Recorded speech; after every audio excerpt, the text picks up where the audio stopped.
on Auschwitz.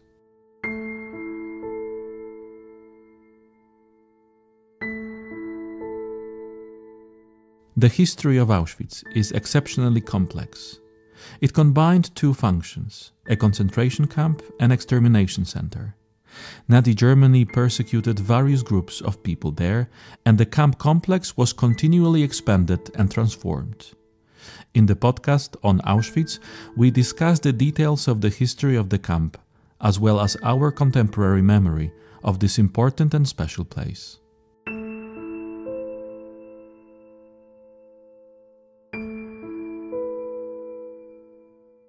At Auschwitz, a system of punishments was in place for prisoners who broke camp regulations.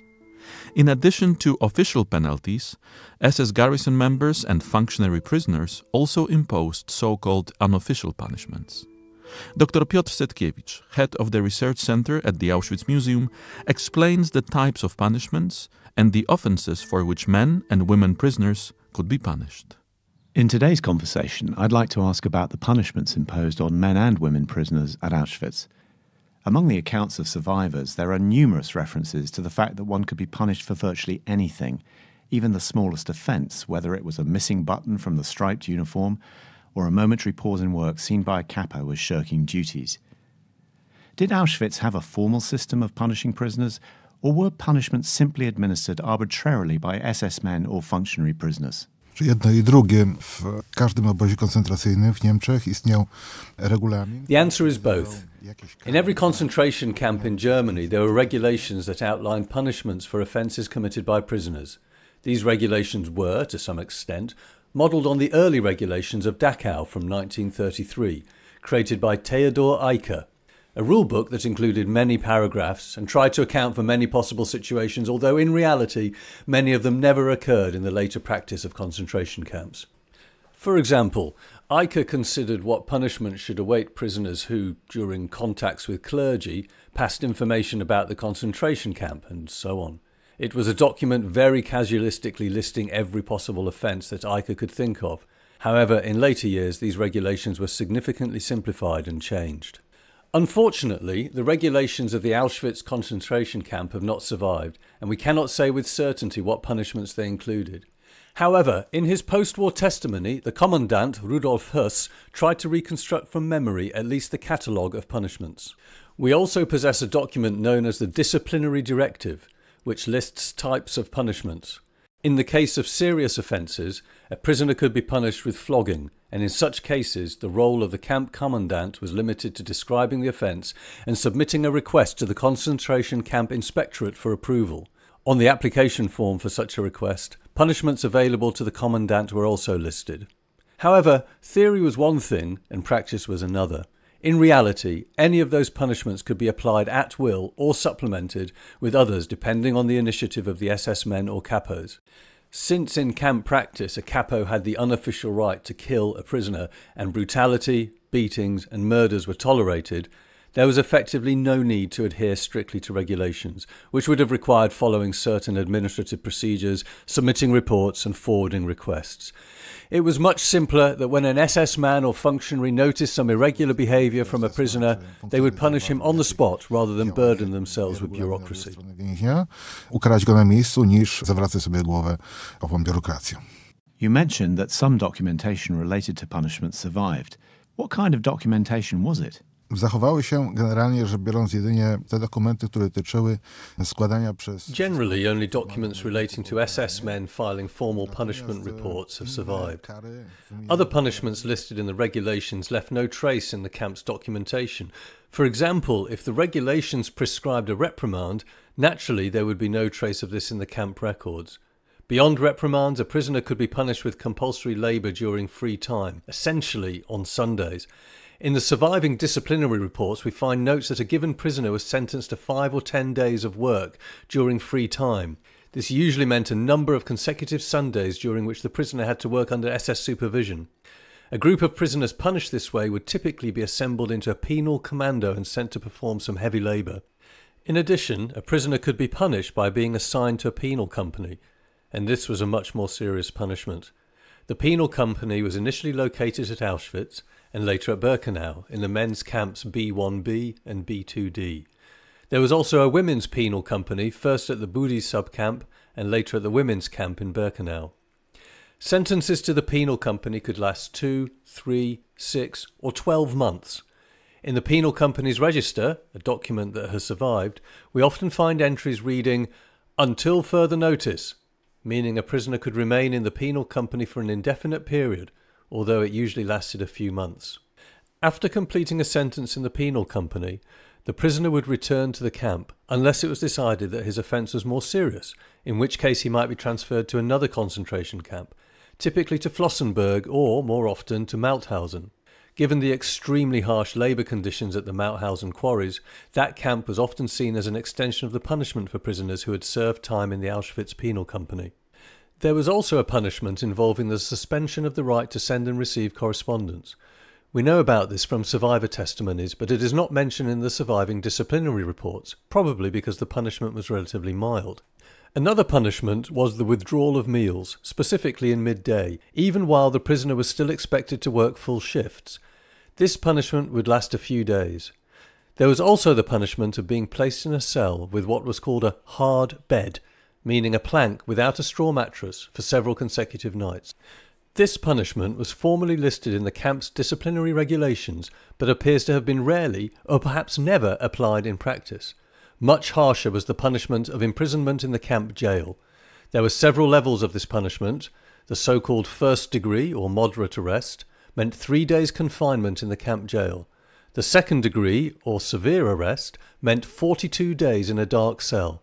And the third degree, the most severe, involved confinement in a windowless cell without the possibility of sitting or lying down, meaning standing cells. Generally, in such cases, the prisoner would receive only bread and water, with full meals only every 4 days. It was also specified that the third degree punishment could be applied in addition to the second degree. That was the theory. In practice, as we know from documents, prisoners were sometimes kept in standing cells for the full 42 days, not just 3. This was the maximum punishment I have found in camp records.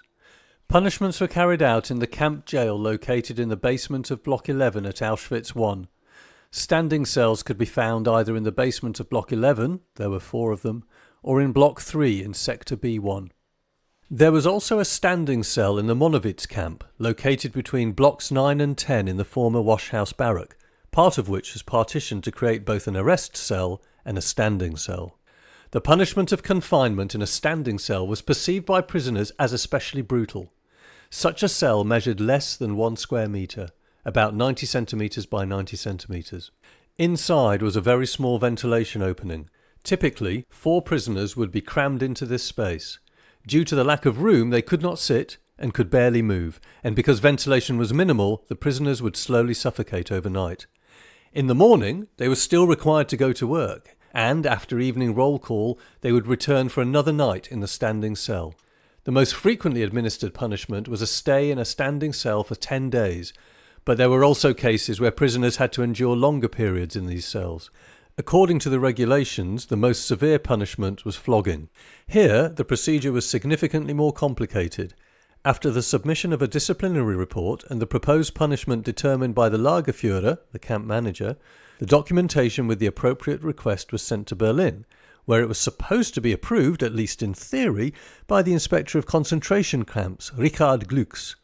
In practice, of course, it was not him personally, but rather an officer designated as his deputy who handled these approvals. The punishment was to be carried out with between 5 and 25 lashes, and there was a detailed procedure intended to ensure that the punishment would not be excessively harmful to the prisoner. First, before administering the punishment, the prisoner had to be examined by a doctor. The regulation stipulated that the prisoner was to be laid freely on a bench without being strapped down. The flogging had to be carried out with a leather whip, and blows were only to land on the buttocks and thighs. Stripping the prisoner and exposing certain body parts, presumably the buttocks, was prohibited, although in 1942 Himmler issued an order that the punishment should indeed be carried out by whipping the buttocks. During the flogging, the prisoner was required to count the strokes aloud, which can either be interpreted as a form of humiliation or perhaps as a means of ensuring that the prisoner did not lose consciousness during the punishment. Before administering the corporal punishment, the SS doctor had to sign a protocol stating that the prisoner was healthy enough to withstand it and officially certifying that there were no medical objections to administering corporal punishment. Alternatively, the doctor could express doubts about the prisoner's ability to endure the punishment by filling in a designated field, although in all the surviving disciplinary orders held in our archives, that field was always crossed out. The SS doctor always confirmed that the prisoner was fit for the punishment. After this, everything still had to be approved by the Lagerführer. There was also space in the documents to list the names of the SS men who were supposed to administer the flogging, but fairly soon it became practice to have prisoner functionaries carry out the punishments instead. These were primarily Polish prisoners, a few German capos, and also Jakub Kocelczyk, the orderly of the jail in Block 11. In Birkenau, very few disciplinary orders have survived, but we know that in Monowitz, corporal punishments were mostly administered by the German functionary prisoners, different ones. There were no permanently assigned prisoners for carrying out the floggings. In the subcamps, the practice varied considerably. Most often they were Germans, although, for example, in the Blechhammer subcamp, a Jewish prisoner, in fact usually the same one, most often carried out the punishment. Thus this was the system for regulation-based punishments, whose implementation was theoretically under the authority of the commandant. However, as I mentioned, in practice there were other punishments as well, ones not formally part of the official disciplinary catalogue. Istniały jeszcze inne kary, które do owego katalogu kar regulaminowych nie należały. Before we move on to those non-regulation punishments, I would like to go back to the penal company. What was the experience of a prisoner, a man or a woman, in such a special company? Karna kompania tworzona była z więźniów, którzy albo zostali skazani formalnie. The penal company was composed of prisoners who had either been formally sentenced to it according to the camp regulations, or, especially in the early period of the camp until around 1942, it became the rule that every Jewish prisoner arriving at the camp was immediately, after registration, sent to the penal company. Naturally, the conditions of stay and work in such a unit were significantly worse than in any other commando. These prisoners were initially held in Block 11 and were placed under the supervision of probably the most brutal and cruel capos in the camp's history. An iconic figure in this regard was Ernst Krankemann, known for beating prisoners with extreme brutality or killing them outright without any consequences. Prisoners in the penal company were assigned the hardest kinds of labour, primarily gravel excavation. There were several gravel pits near the camp. Work consisted of some prisoners pushing wheelbarrows loaded with gravel up out of deep pits, while others shovelled the gravel.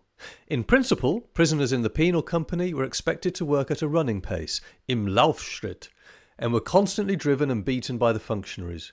If a prisoner no longer had the strength to work efficiently, or, for instance, accidentally overturned a wheelbarrow and spilt its contents, dozens of capos or foremen would immediately rush over and beat him without mercy.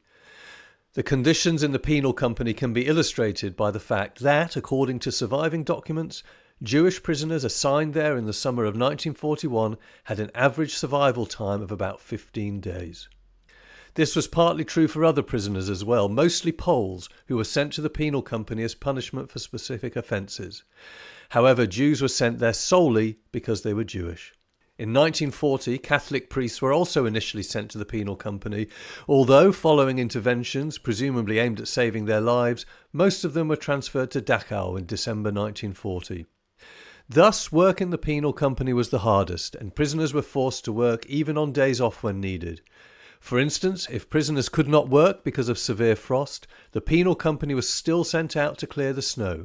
Another iconic form of labour assigned to the penal company was pulling heavy road rollers to level the camp roads.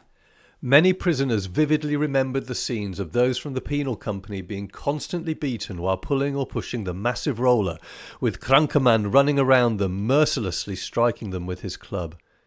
Mortality in the penal company was indeed very high during the camp's early period. However, later the situation seems to have changed. Looking at the penal company register, which has survived at least partially from May 1942 onwards, more than 2,000 prisoners are recorded, and the majority of them survived their time in the penal company. There are notations of deaths, small crosses next to names, but most prisoners survived their punishment and were later reassigned to other work details or transferred to other camps. Przeżywała i mogła później trafić do innych komand, tudzież być wysłanych do innego obozu. Besides the punishments officially included in camp regulations, which you've just described, there was also a whole range of non-regulation punishments about which we know from survivor accounts. These non-regulation punishments were ad hoc and usually administered by prisoner functionaries with the approval of the SS staff. Would it be fair to say that in the case of non-regulation punishments, a prisoner could be punished for practically anything, for example, reporting late or working too slowly? Tak, tutaj nie istniały w tej mierze żadne ograniczenia. Wynikało to stąd, że kary aplikowane... Yes, there were no limits whatsoever in this regard. This resulted from the fact that punishments applied by either functionary prisoners or SS men became increasingly severe over time and met with no reaction from the camp supervising officers, which naturally led to lawlessness and complete impunity for the functionaries and SS men who beat and killed prisoners.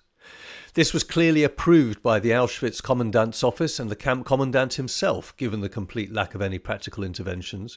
Although the commandant, Rudolf Höss, claimed in his post-war testimony that he tried to limit the more extreme cases of prisoner abuse or killings, and allegedly some SS men were punished for such behaviour, there is no surviving documentation, either from Auschwitz or from German archives, confirming that any SS man from Auschwitz was ever punished for brutality towards prisoners.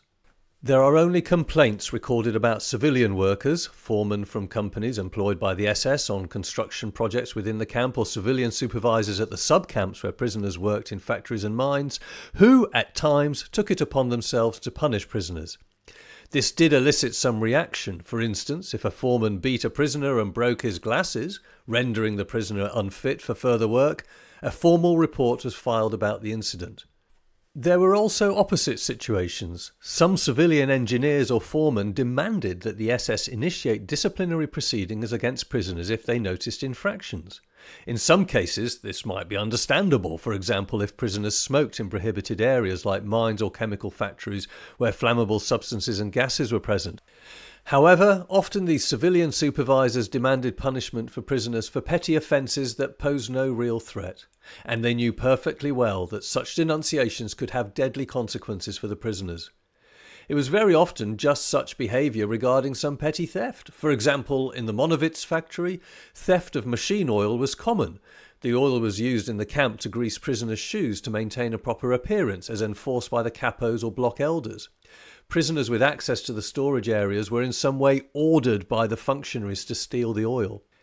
It was again an act against the interests of the company, although these actions, these thefts in reality had little significant impact on the functioning of the given factory, and such an engineer or foreman could have turned a blind eye, but most often did not. This impunity gradually led to a tightening of discipline. Besides, some of the SS men present in Auschwitz or the functionary prisoners, especially the German capos, had not come directly from training centres or prisons. They were people who had previously served in the staff of other concentration camps, or these German functionary prisoners had arrived at Auschwitz from other camps. Therefore, in Auschwitz, they simply applied the same practices they had learned elsewhere in Germany. It is hard to say whether their behaviour was significantly more brutal than that of capos at Dachau, for example. That impression can be drawn, although there is no formal confirmation of such an observation in the German documentation. Nevertheless, generally speaking, these punishments left no trace in the surviving German records. For example, in death records, it is rare to find entries stating that the death of a prisoner resulted from beating. However, one can find causes of death listed as, for instance, a fractured skull base or other injuries, such as broken bones in the upper or lower limbs, which most likely resulted from beatings, although this was not explicitly recorded. Besides that, of course, many cases of beatings led to the death of prisoners, but not immediately. In situations where a prisoner was severely beaten but not killed at the work site, he would be carried back to the camp at the end of the workday and then die either in the block or the hospital. Even minor injuries often led to the formation of so-called phlegmons, especially when prisoners suffered from malnutrition and vitamin deficiency, so even relatively small wounds could cause swelling and bacterial infections, often leading to death. Therefore, we should believe all the accounts from prisoners who claim that, especially in the worst work units, constant beating, battering and driving prisoners was a common practice, especially by the functionaries, because beating a human being is, after all, quite exhausting over time. Thus, SS men most often delegated this duty to the capos. That is, when they noticed that a prisoner was working less efficiently, they would call over a capo with a gesture and point out the prisoner who was to be punished. These punishments were meted out to prisoners who worked too slowly or lazily, as can be read in prisoners' memoirs or seen in disciplinary reports. These reports often mention that a certain prisoner did not want to work, that despite repeated warnings from the capo he continued to work slowly or loitered all day. Thus, slow work tempo was the main reason for corporal punishments by both functionaries and SS men, for which they never faced any reprimand from the camp authorities. Cielesnych kar przez zarówno funkcyjnych, jak i SS-manów, za co nie spotykała ich ze strony kierownictwa obozu żadna reprymenda. Before we return to the reasons for punishing prisoners, I'd like to ask whether there were other types of non-regulation punishments besides beatings. No tutaj tych kar jest sporo i poza zwykłym biciem i tłuczeniem kijem... Indeed, there were quite a few such punishments, and aside from ordinary beating and striking with a stick or whip, much depended on the ingenuity of either the SS men or the functionary prisoners. There was a form of punishment quite commonly used in the camp called the post punishment, which involved tying the prisoner's hands behind his back, tying them to a rope or chain, and then suspending the prisoner from a post, pole or beam. This was done, for example, in the yard of Block 11, or more often, because it was simpler, by tossing the rope over a structural element of the roof in the attics of the blocks and hoisting the prisoner so that he hung, his arms raised behind his head and his feet not touching the ground. This caused tremendous pain and often led to dislocated joints. This punishment was formally listed in the disciplinary regulations of the early Dachau camp. However, it is not mentioned as a regulation punishment in Auschwitz disciplinary orders, but it is reasonable to assume that SS men who had learnt about this method elsewhere in Germany also used it at Auschwitz without worrying whether it was officially approved. Another common form of punishment was flogging, administered without any formal disciplinary procedure. That is, the prisoner would simply be ordered by a capo or an SS man to lie down on a box or stool and was beaten with a stick, usually on the buttocks or back. Other punishments resulted from the SS men's creativity, especially during interrogations conducted by the camp's political department. Tortures included inserting needles or splinters under prisoners' fingernails. Another widely known punishment in Auschwitz was the so-called swing. Here the prisoner's hands were handcuffed, he was ordered to sit on the floor, pull his knees to his chest and clasp his knees with his arms. A rod was then inserted between his knees and arms, and the prisoner was suspended upside down with the rod resting on two stools. Then he was beaten on the buttocks, and because of the suspended position, the blows caused a pendulum-like swinging motion, hence the name swing. Allegedly, skilled SS men could strike the prisoner so that he made a full rotation in the air. There were many such punishments, but all revolved around the same practices: beating, battering, and murdering prisoners in various ways. For example, after being struck and knocked down, prisoners were often kicked and beaten while lying unconscious. Sometimes a capo would lay a stick or shovel handle across the prisoner's neck and then step on either end, crushing the prisoner's larynx and causing death. There were countless such methods. Prisoners recalled being ordered into swamps where they would slowly sink and drown, depending entirely on the capo's whim.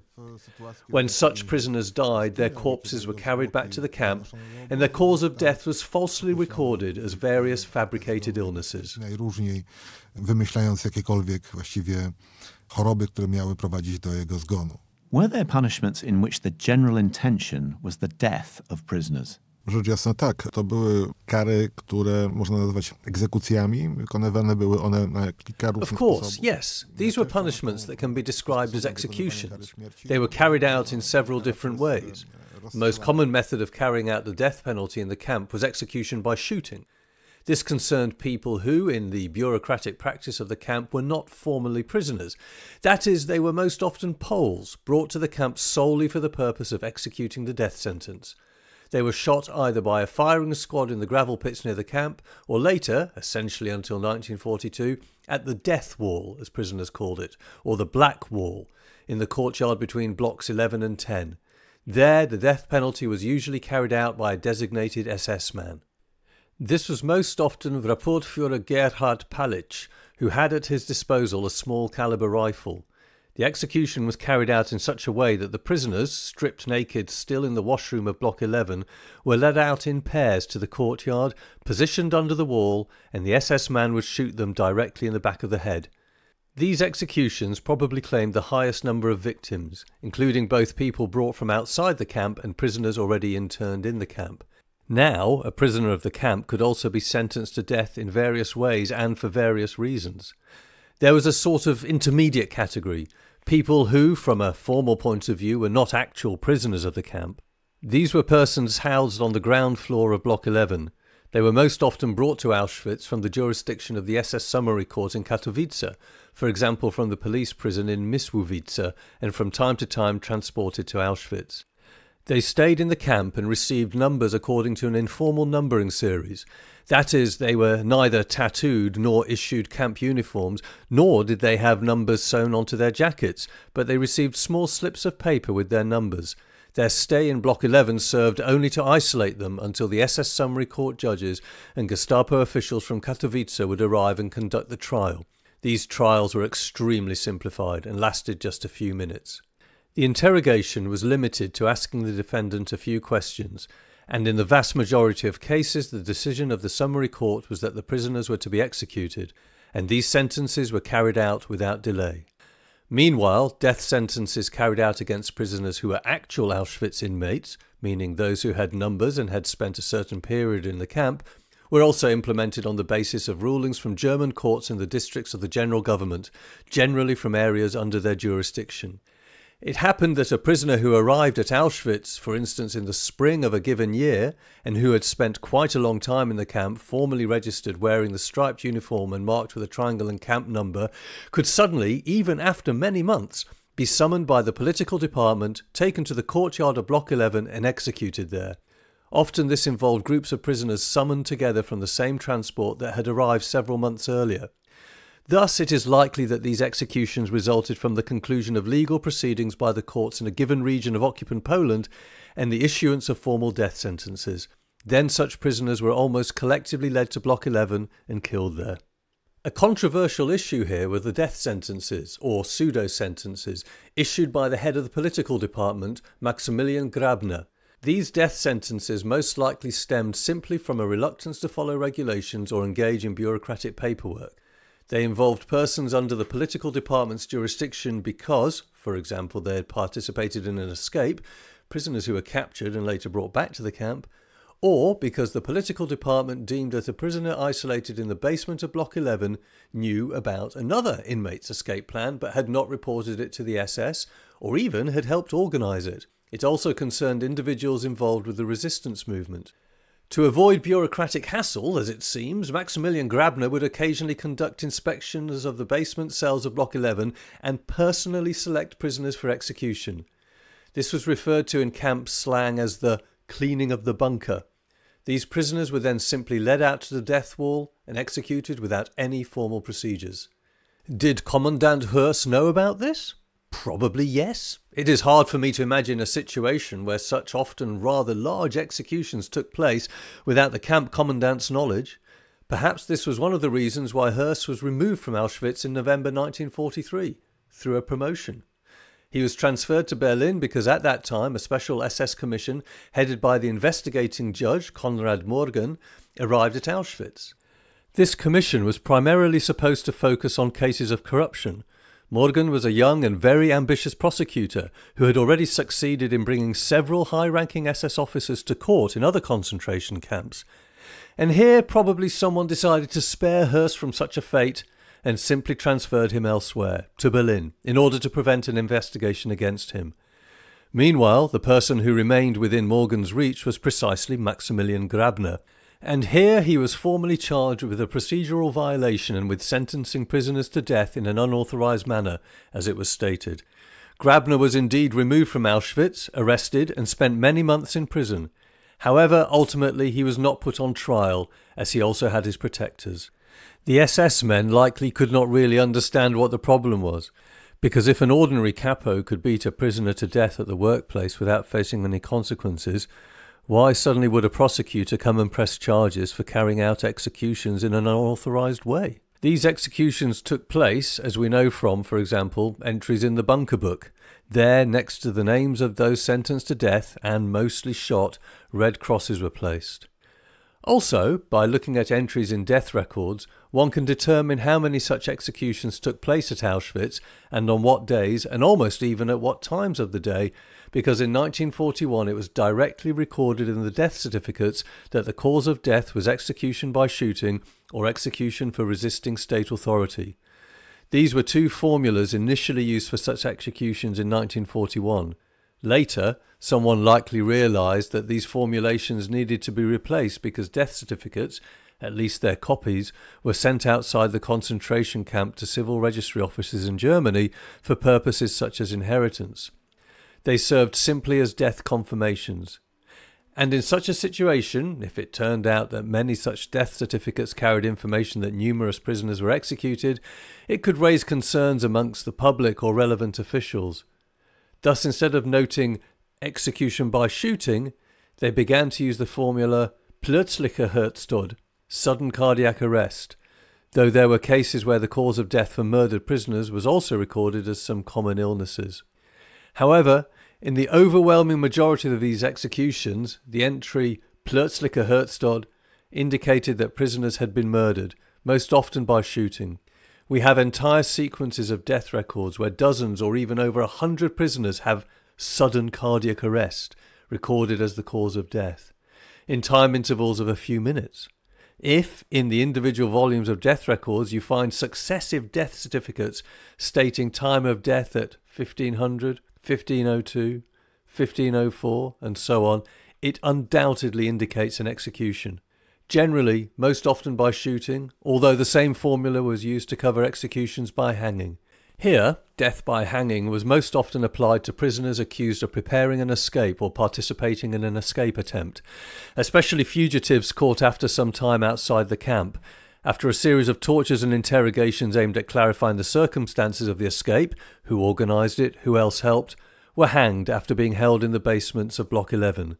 They were then hanged at the roll call square as a warning to others. The point was for prisoners to see what awaited those who attempted escape. This took place during roll call, and prisoners were ordered to look straight ahead so they could see the gallows and witness the hanging. These executions were either individual, with prisoners hanged on a portable gallows available in Auschwitz, Birkenau, Monowitz and some other larger subcamps, or they were collective executions. The most famous hanging execution at Auschwitz was the execution of 12 Poles from the Surveyor's Commando. The largest hanging execution was the hanging of 19 prisoners accused of attempting to escape from the Neudach subcamp in Jaworzno. Different methods were used. At Monowitz there were 2 portable gallows. One time, when there was a need to hang 3 prisoners, they set up the 2 gallows next to each other, added a horizontal wooden beam between them and tied another noose to it so they could hang 3 prisoners at once. Sometimes people from outside the camp were also hanged. This also concerned escape cases. If the fugitive was not caught, their relatives would be brought to the camp and hanged in the same way at roll call. Additionally, killing prisoners by lethal injection was practiced. This mainly concerned prisoners in the camp hospital.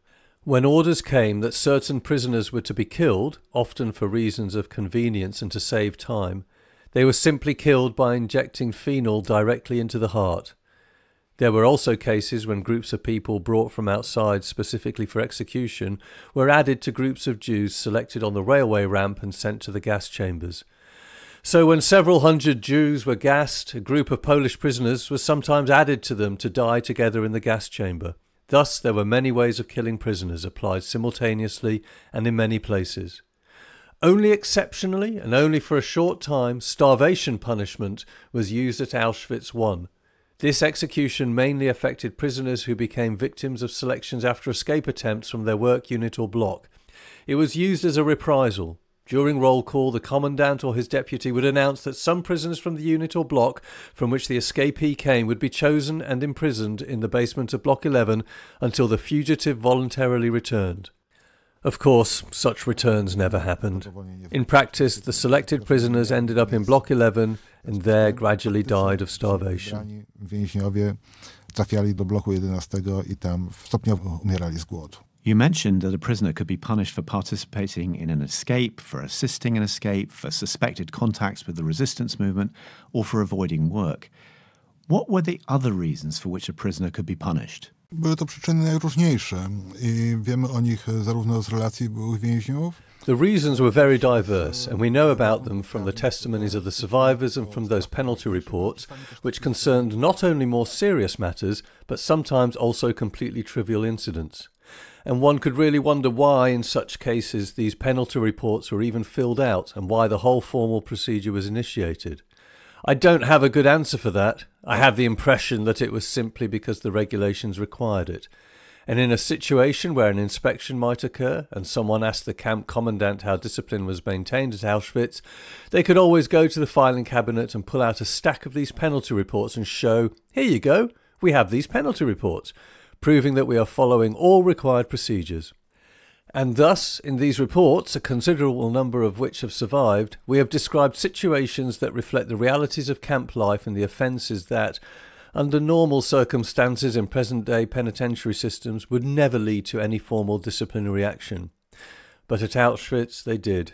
And again you can see the total arbitrariness in issuing sentences and punishments, because for the same type of offence a prisoner could receive very different punishments, perceived either as quite mild or very severe. There are countless examples of this. There are sometimes quite astonishing cases where, for example, a prisoner was punished for attempting suicide. He slit his throat with some kind of knife or sharpened object, but did it so clumsily that he was noticed, rescued, and thus was charged with an attempted suicide. Such a penalty report was filed, and the camp authorities proposed punishment by flogging, although after some time the Auschwitz III commandant Heinrich Schwarz, perhaps realising how absurd the situation was, managed to ensure that the punishment was ultimately not administered. However, the vast majority of such cases concern minor offences such as theft of property from workplaces, smuggling items from the so-called Canada warehouses like tobacco, gold items or money. These were situations where such items, such valuables, were simply found on prisoners, either when they were crossing the camp gate or during inspections in the barracks. So, if a prisoner was found in possession of a gold item, it was obvious that since he couldn't have hidden it during admission to the camp, because prisoners undergoing registration had their clothes taken away, were stripped naked and had to go through showers, he must have stolen it. That gold should have belonged to the camp. Another frequent offence was the attempt to smuggle letters beyond the reach of censorship. This most often occurred at construction sites or in factories, where prisoners had somewhat easier access to civilian workers. Letters were sometimes found on prisoners attempting to leave a sub-camp or the main camp. Interestingly, prisoners rarely revealed the identities of the civilians who helped them smuggle letters. Various situations occurred. For example, a civilian worker, asked to send such a letter to one of the prisoner's relatives, did so, but the recipient's address turned out to be outdated, so the letter was returned by the postal service. This provided evidence that a letter had been sent from the camp, which led to an investigation and the identification of the prisoner who authored it. There were also very frequent cases of finding objects or food, especially food in prisoners' possession, which clearly could not have come from formal rations. For example, if a prisoner had white bread, it was clear that he must have somehow organised it, as was said in the camp. White bread was usually obtained from civilians, workers who either worked within the camp or at the factories where prisoners also laboured. It is worth noting that in such situations, prisoners consistently claimed that they had stolen the bread from the civilians. Only once did a prisoner admit that the large quantity of bread found with him had been given by a civilian, who told him to distribute it amongst his fellow prisoners, especially the younger ones. But just like in other cases, the prisoner insisted that he did not know the civilian's name, did not know how to find him or recognise him. This speaks well of the prisoners, who tried to protect their benefactors. There are also many cases where prisoners were punished for damaging camp property. Such property included, for example, striped camp uniforms. If a prisoner lost his cap, for instance, it could end badly for him because he always had to have it. At roll call, he had to remove and replace it on command. Therefore, to recover a lost cap, whether lost or stolen, some prisoners who had access to extra fabric would sew caps. If a prisoner was caught sewing or possessing such a handmade cap, he was punished for damaging camp property, meaning the official textile materials. Another case involved a prisoner who made slippers from fabric scraps and sold them to functionary prisoners. This too was treated as damaging camp property. There were many such cases. There were also events that seem somewhat humorous now, although probably not for the prisoners involved, such as when prisoners from the Neue Wäscherei Commando were punished for telling jokes, clowning around and dancing with each other. This too was considered a serious offence. Among these documents one can also find stories that evoke deep emotion, especially when these events were not described merely in the form of short notes on penalty report forms, but when interrogation protocols were also attached to these reports. One such story concerns a certain prisoner who was in the Blechhammer subcamp. In Blechhammer, prisoners, to the surprise of the SS men who took over the subcamp in 1944, it had previously been a labour camp belonging to the so-called Schmelt organisation, still had some valuables at their disposal. These items they had brought from home, from the places from which they had been deported. They included keepsakes, but also, for example, gold coins, which many Jews, Blechhammer was almost exclusively filled with Jewish prisoners, still possessed, even in 1944. These items had most often been brought from occupied France, Belgium or the Netherlands, because transports to Blechhammer arrived via the Kozlay railway station. For some time, with the consent of the SS authorities, the leadership of these Schmelt labour camps could select Jews capable of work and send them not yet to concentration camps, but precisely to these labour camps. In Blechhammer, there was a Jewish prisoner who was found to possess a gold ring, which triggered an investigation and the writing of a protocol. This Jew was accused of possessing gold, which he supposedly intended to exchange for bread, which he could obtain from workers labouring alongside the prisoners on the chemical factory construction site. The Jew explained that this gold ring was the last keepsake from his wife, whom he had seen for the last time at the railway station in Kozlay, after which all trace of her was lost. We know, and probably the prisoners in Blechhammer later learned as well, that their relatives were sent further to Auschwitz. It is possible that his wife had already perished by then. Thus the prisoner claimed he had kept the ring through all these years, that is, through 2 years, and even though he had often suffered from hunger, he had never decided to trade it for bread, because it was the only object that reminded him of his wife, and he begged the SS men not to take it from him. Naturally, this did not meet with any positive response. These penalty reports also testify to many extraordinary situations, which illustrate the conditions in which the prisoners lived, the hunger that prevailed in the camp. Very many of the valuable items, whether cigarettes, gold items or scraps of cloth, were subject to trade with civilian workers. When the prisoners had nothing left to offer, one of them came up with the idea that a fellow prisoner had a gold tooth, so perhaps they could extract it and exchange the gold for bread. These two prisoners carried it out by one hitting the other with a stone to knock the tooth out. The prisoner was caught with the tooth and it was treated as an offence because the tooth, in the event of the prisoner's death, would have been extracted and would have become the property of the SS. Thus, Jews were deemed to have diminished the SS's assets. There were many such different events. Similar incidents concerned prisoners leaving their work units to search for food, breaking into storerooms where pig feed was kept, or roaming around the camp kitchens looking through old peelings or bones to find something edible. This is well described in those reports. It also often happened that prisoners, for example in Monowitz, circled around British prisoners of war. British POWs received Red Cross food parcels and, often having an abundance of these packages, refrained from eating the camp soup. So there was a chance that a Brit might offer his soup to a prisoner. Of course, this was forbidden. It often happened when a prisoner would inform his capo that he needed to step away briefly for a personal need and would quickly return. If the capo supervised a large group of prisoners working over a wide area, he was not able to control all of them. If a prisoner did not return quickly, the capo sent his Vorarbeiter to search for him. If they did not find him, it was a serious problem. There was a concern that the prisoner might have attempted to escape. Thus, first, the prisoner's identity had to be established. The capo had to gather all his prisoners, suspend the work, and conduct a roll call, using a list held either by a commando scribe or the capo himself, to determine who was missing. Capos usually hoped the situation would resolve itself, that the prisoner would return, or the Vorarbeiter would eventually find him. If not, by the end of the workday, the capo had no choice but to inform the Kommandoführer that a prisoner was missing. The Kommandoführer too preferred that no prisoner escape from his commando, and so he would first conduct his own search. Only if unsuccessful would he announce an alarm and inform his superiors. However, if the prisoner was caught and had not actually intended to escape but had gone searching for food, he would be punished, firstly for unauthorised departure from the work site, and secondly for reducing the unit working hours, because during the roll call and search the work had to be suspended. This was a reason for severe punishment. Attempts at correspondence and sending information between prisoners from different parts of the camp were also punished.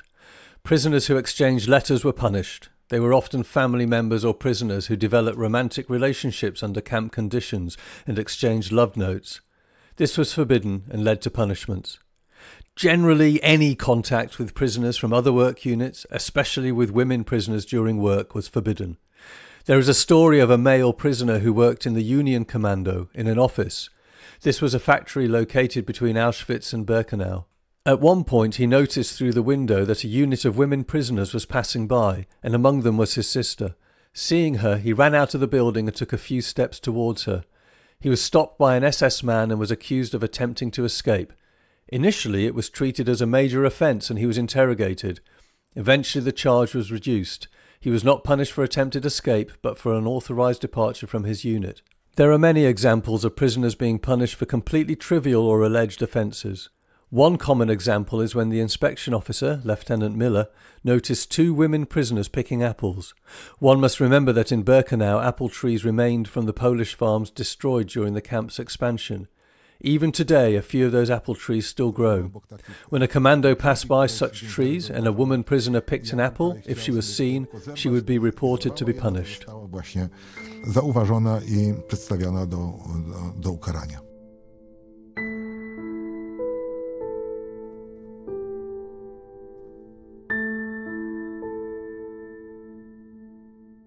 All episodes of the On Auschwitz podcast are available at auschwitz.org/podcasts. We kindly ask you to support our mission and share our podcast in social media.